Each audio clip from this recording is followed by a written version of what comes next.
Alhamdulillah القائل يا أيها الناس إنا خلقناكم من ذكر وأنثى وجعلناكم شعوبا وقبائل لتعارفوا إن أكرمكم عند الله أتقاكم والصلاة والسلام على خير الأنام القائل النكاح سنتي من رغب عن سنتي فقد رحمه Allah Subhanahu wa taala menciptakan manusia dengan dua jenis. Tersebut adalah salah satu ayat Allah Subhanahu wa taala yang menjelaskan bahwasanya Allah sengaja menciptakan perbedaan tersebut yang akhirnya nanti akan Allah satukan dalam sebuah pertemuan yang kita katakan pernikahan. Perbedaan ini apabila disatukan nanti akan mencapai sebuah kesempurnaan. Apabila sesuatu atau dua buah berbeda kemudian disatukan, maka akan menghasilkan sesuatu yang lebih sempurna daripada bertemunya sesuatu yang sama. Itu dalam sebuah kaidah.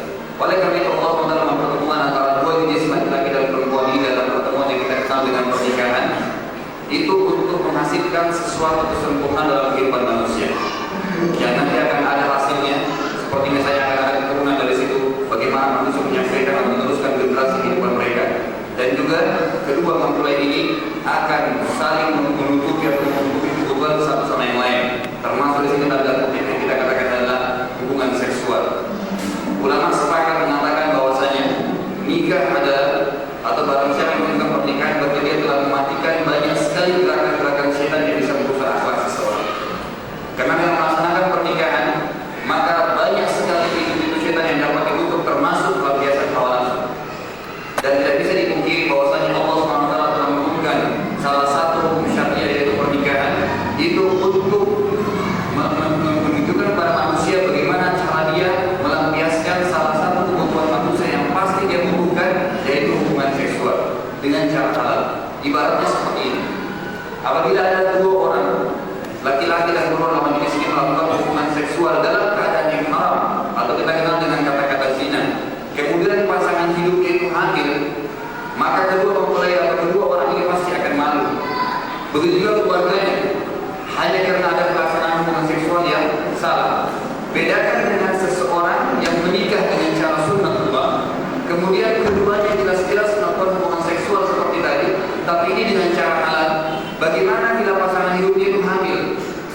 Maka kedua orang ini atau kedua manusia ini akan senang juga keluarganya.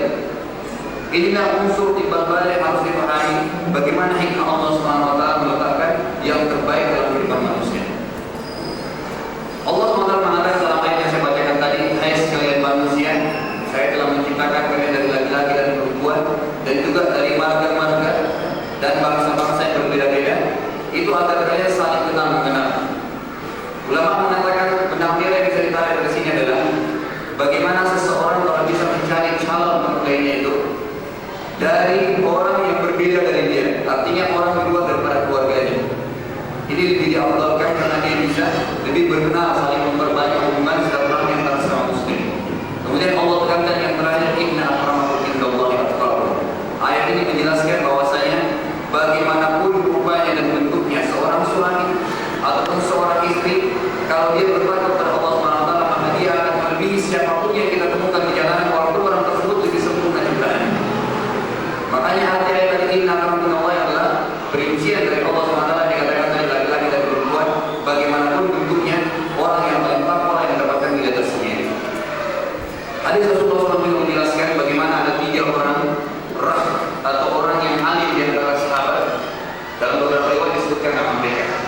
Ada di antara mereka 3 orang datang ke rumah Rasulullah SAW dan mereka mengatakan, menanyakan kepada istri-istri Nabi bagaimana ibadahnya Nabi di rumah. Karena mereka sudah sering mendengarkan yang ibadah Nabi kalau bukan di rumah. Di masjid sudah dilihat bagaimana cara Nabi sholat dan sholat, tapi kalau di rumah bagaimana muamalahnya dengan keluarganya. Maka istri-istri Nabi menjelaskan Rasulullah SAW berbuat seperti ini, membantu kepada Aisyah dalam mencuci piringnya, membantu dan seterusnya.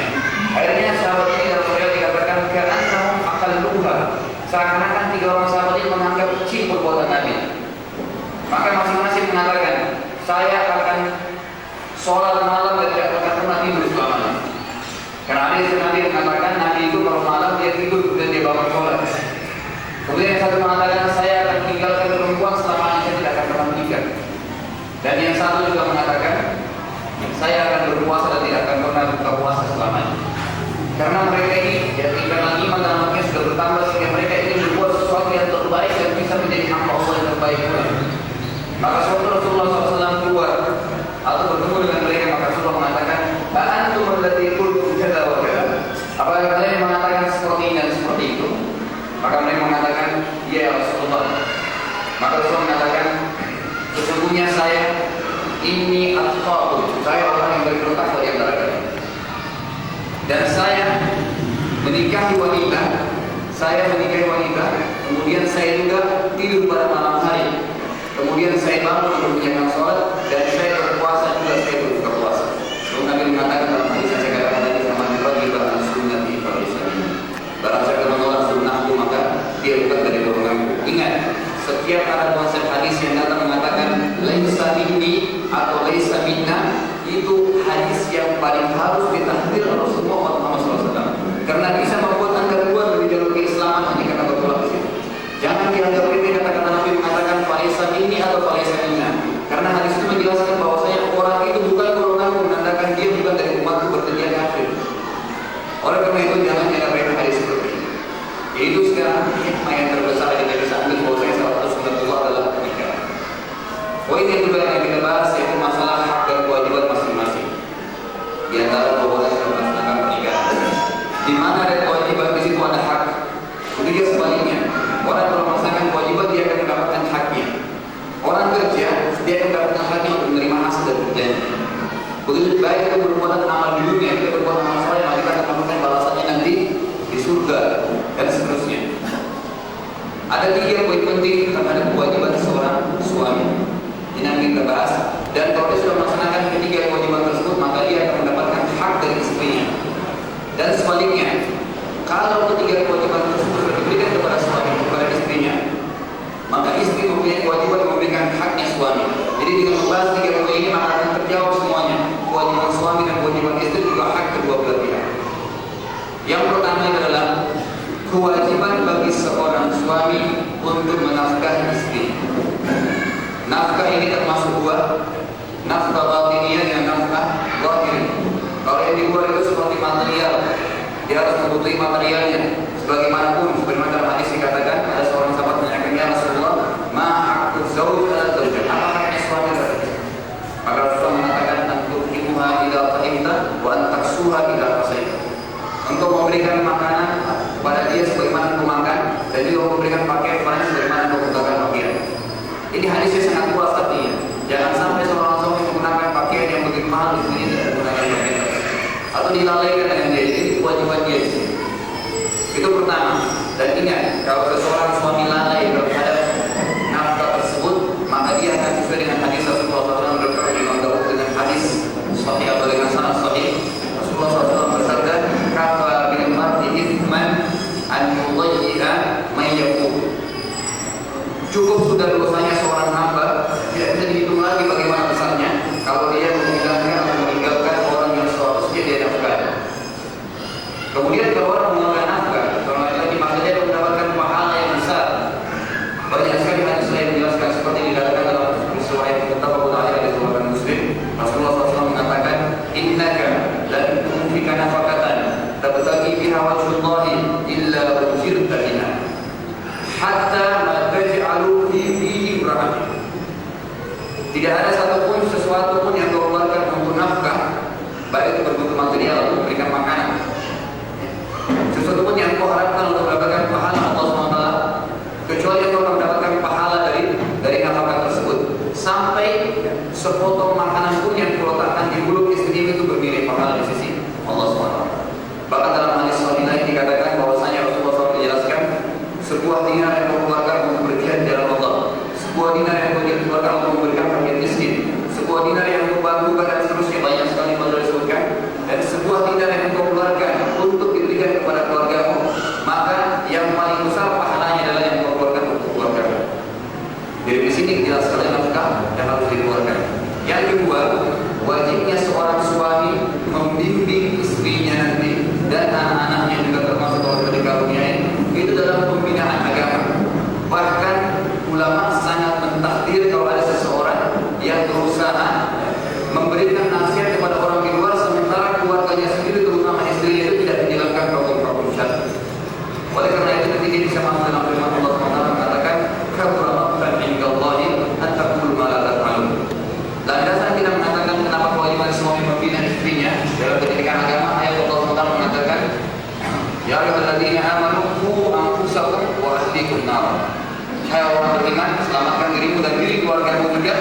dari api neraka. Ulama sepakat mengatakan wajib bagi suami untuk mengajar kepada istrinya apapun yang dia ketahui tentang hukum agama. Bahkan kalau dia sendiri tidak mempunyai modal agama, maka wajib bagi dia bersama-sama istri diajak untuk bersama-sama menghadiri pengajian-pengajian atau pengajian sehingga mereka bisa mendapatkan sama-sama hukum syariah. Ini yang kedua. Yang ketiga, wajibnya seorang suami memberikan perlindungan, mawaddah dan rahmah dengan kasih sayang kepada istrinya. Jangan sampai seorang di antara kita, ini terutama bagi ibu atau calon suami ataupun suami, jangan sampai kita memberikan kasih sayang kepada istri pada awal pernikahan saja. Kemudian nanti pada akhir-akhir pernikahan, apalagi kalau istrinya sudah mempunyai 5 orang anak, yang dikasih sayang lagi seperti pertama menikah. Orang seperti ini mendapat teguran. Makanya dia akan ada perbedaan antara seorang istri yang baru dinikahi dengan istri yang sudah mempunyai anak 5 ataupun 10 orang anak. Maka tetap harus dilindungi dan diberikan kasih sayang di sini. Apabila seorang suami sudah melaksanakan ketiga kewajiban ini, maka dia harus dan sudah wajib bagi seorang istri untuk memberikan haknya. Hak itu adalah cuma satu. Istri wajib mentaati suaminya dalam keadaan apapun kecuali kalau perintahnya bertolak belakang dengan hukum syar'i.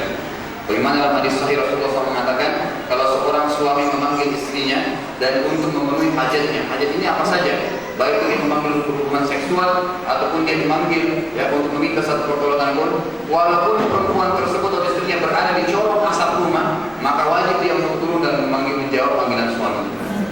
Bahkan Mu'adz bin Jabal radhiyallahu anhu waktu pulang dari Yaman, begitu bertemu Nabi di depan masjid, langsung dia sujud di bawah kakinya Nabi.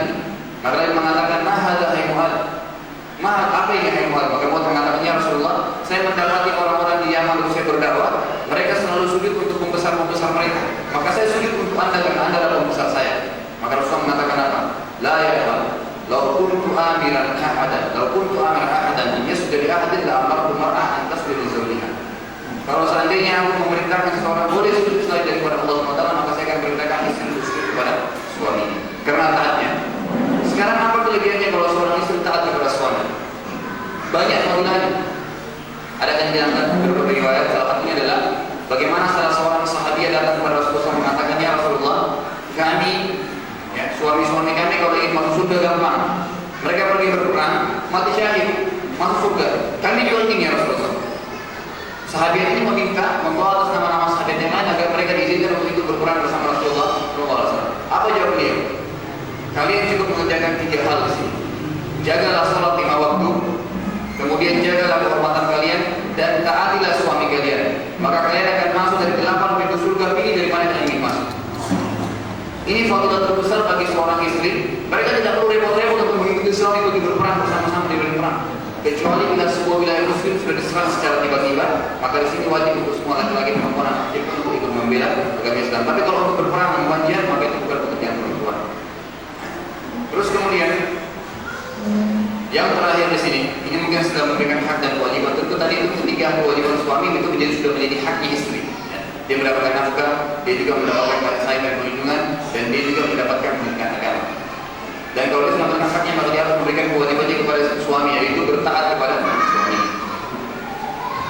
Kemudian ketaatan kepada suami ini juga bisa menghasilkan atau memberikan kepadanya surga bagi istri. Sebagai riwayat yang kita sebutkan, ada riwayat lain juga mengatakan, "Idza matat imra'at wa zawjuha radin anha, dakhalat jannah." Kalau seseorang perempuan atau istri meninggal dunia, kemudian suaminya ridho kepada dia, merasa betul-betul sudah pernah di dunia itu diladeni, puas dengan istrinya tersebut, dengan berbagai ketaatan yang diberikan kepada istrinya, maka dia masuk dalam surga wanita tersebut. Hanya cukup mencari ridha suaminya di situ. Tapi ini tanda kutip, sebelum kita pindah ke poin ketiga dan sebagai penutup, itu ketaatan suami ini harus tetap dalam konsep-konsep hukum syariah. Semenjak dia tidak menyuruh kita untuk berbuat maksiat, jangan sampai seorang suami melarang istrinya untuk memakai kerudungnya. Bahkan dia wajib melaksanakan perintah agama. Bahkan dia juga wajib untuk memberikan nasihat kepada suaminya untuk mengingatkan bahwa itu adalah salah satu hukum syariah. Dan banyak sekali hal-hal yang dikaitkan dengan masalah. Yang terakhir, dan ini mungkin konsepnya akan umum kepada ikhwah-ikhwah dan akhwat yang belum menikah, bahwasanya ada salah satu langkah yang diambil oleh orang-orang barat sekarang. Ini termasuk dalam konsep gaji baru 200.000, jangan kerja dulu. Kenapa nanti? Bagaimana mau tinggal rumah, masa tinggal rumah mertua atau rumahnya orang tua? Maka Saya dulu punya rumah, sementara itu dia bekerja terus untuk mencari kebutuhan rumah. Kalau sudah dapat rumah belum punya kendaraan, dicari bagi kendaraan. Akhirnya lelaki itu terpaksa menunda umurnya sampai kepada 30 tahun, 40 tahun baru nikah. Dan jangan dipungkiri para semua ahli dokter bisa ditanyakan, psikiater dan para ulama juga sepakat, kebutuhan seksual manusia pasti Anda butuhkan. Kalau Anda sudah berumur 24 tahun ke atas, bukan lagi hawa nafsu yang mengikuti, tapi itu sudah menjadi satu kebutuhan yang pasti Anda kejar. Makanya kalau orang meninggalkan pernikahan sebagai sunnatullah, maka dia akan lampiaskan ke tempat-tempat yang haram. Di sini nanti dia bisa terlibat dalam perbuatan maksiat hanya karena menunda masalah pernikahan. Jangan takut sama sekali dengan masalah rezeki ya ikhwan. Banyak sekali riwayat yang menjelaskan tentang tidak adanya berapa banyak sahabat yang menikah tanpa harus memulai dengan uang yang banyak. Walaupun Rasulullah SAW waktu menikah dengan Khadijah, itu beliau sempat memberikan 20 ekor unta betina sebagai mahar. Tetapi di sini ada sahabat-sahabat lain yang menikah juga tidak banyak. Seperti misalnya seorang wanita yang wahibatun nafsah Nabi SAW yang menyerahkan dirinya kepada Nabi untuk Nabi nikahi. Tapi waktu itu Nabi melihat para wanita ini dan Nabi tidak punya hajat kepada dia. Maka beliau mengatakan pada sahabatnya, siapa di antara kalian yang menikahi wanita ini? Maka ada seorang sahabat berdiri mengatakan, saya Rasulullah. Maka Rasulullah menyuruh dia untuk pulang ke rumahnya mencari sesuatu yang dijadikan sebagai mahar. Maka dia pulang ke rumahnya. Beberapa saat kemudian dia balik dan mengatakan, ya Rasulullah, saya tidak dapat apa-apa di rumah saya. Bahkan ada ulama mengatakan sampai tempat masak pun tidak dimiliki oleh sahabat ini sebenarnya. Maka Rasulullah mengatakan, irji iltamis wal khataman bil hadid. Pulang cari biarpun cincin perak bekas cari di rumah kamu. Itu untuk kamu jadikan sebagai mahar. Dia pulang, kemudian dia kembali lagi, tidak ada ya Rasulullah, saya tidak punya apa. Menandakan sahabat ini tidak punya sama sekali apa. Rasulullah akhirnya mengatakan pada dia, apakah kamu hafal ayat-ayat Al-Quran? Maka dia mengatakan dia. Maka Rasulullah mengatakan, jadikanlah ayat-ayat tersebut sebagai mahar untuk melamar wanita ini. Maka jadikanlah ayat itu sebagai mahar, jadi dia wajib untuk memberikan wanita itu menghafal ayat tersebut. Ayat jadikan dalam Rasulullah. Apakah sahabat itu hidup menderita seperti yang kita bayangkan? Tidak. Karena ulama memberikan gambaran secara rasio, setiap orang yang sudah menikah akan berbeda pola pikirnya dengan orang yang belum menikah. Kalau Anda belum menikah, pikirannya cuma mau kerja untuk diri sendiri. Tapi kalau sudah menikah, termotivasi dengan sendirinya untuk bekerja, mencarikan nafkah lebih banyak karena ada tabungan sekarang. Makanya itu kita akan terdorong untuk selalu mengerjakan atau mencari rezeki yang lebih banyak. Dan banyak sekali contoh-contoh yang lain bagaimana sahabat-sahabat Rasulullah SAW terkadang mereka tidak mendapatkan makanan sehari di rumahnya. Itu karena kemiskinan. Jadi jangan ditakuti masalah itu. Apalagi kalau orang terkadang ingin mempunyai anak tapi takut masalah seperti itu. Makanya Allah Taala mengatakan wala taqulu auladakum khasyata imlaqin nahnu narzuquhum wa iyyakum. Dalam ayat dikatakan nahnu narzuquhum wa iyyakum. Dibalik wa iyyakum dan juga wa iyyakum. Jangan kalian membunuh atau membatalkan kelahiran nanti kalau sudah menikah. Ya, karena kalau kalian takut kemiskinan, maka Allah Taala mengatakan kamilah yang memberikan rezeki kepada mereka dan kepada kalian. Jadi sudah sangat jelas konsepnya. Ini makanya saya beranjak atau memberikan motivasi kepada saudara kita yang belum ingin menikah. Kalau kena alasan belum selesai sekolah atau kena alasan misalnya mereka itu masih belum punya penghasilan tertentu atau berbagai banyak alasan, maka Anda harus beristighfar kepada Allah Subhanahu wa taala dan mintalah kepada Allah Subhanahu wa taala sementara Anda sulit pada malam hari. Jika supaya Allah Subhanahu wa taala menggerakkan hati kita agar terdorong untuk melaksanakan salah satu sunnah itu Allah. Ingat, melaksanakan sunnah, satu sunnah berkanda telah mematikan banyak sekali tidak ada banyak sekali perbuatan-perbuatan maksiat Anda matikan karena menunjukkan satu sunnah. Ini kita bisa sampaikan, semoga Allah SWT bisa memberikan manfaat kepada kita semua. Terutama kita akan menyampaikan juga doa kepada kedua mempelai. Semoga Allah SWT menggabungkan mereka dan menyatukan mereka dalam keadaan mawaddah dan rahmah, dan akan Allah SWT memberikan kepada mereka dzurriyyah yang salihah dan juga bisa memberikan ketaatan kepada mereka semua. Ini kita bisa sampaikan, semoga Allah SWT Wassalamualaikum warahmatullahi wabarakatuh. Rumah tangga kita, terutama kepada rumah tangga yang baru, untuk lebih menuntut mereka mendapatkan ridha Allah Subhanahu wa taala. Hadirin wa hadirat, kita masuk kepada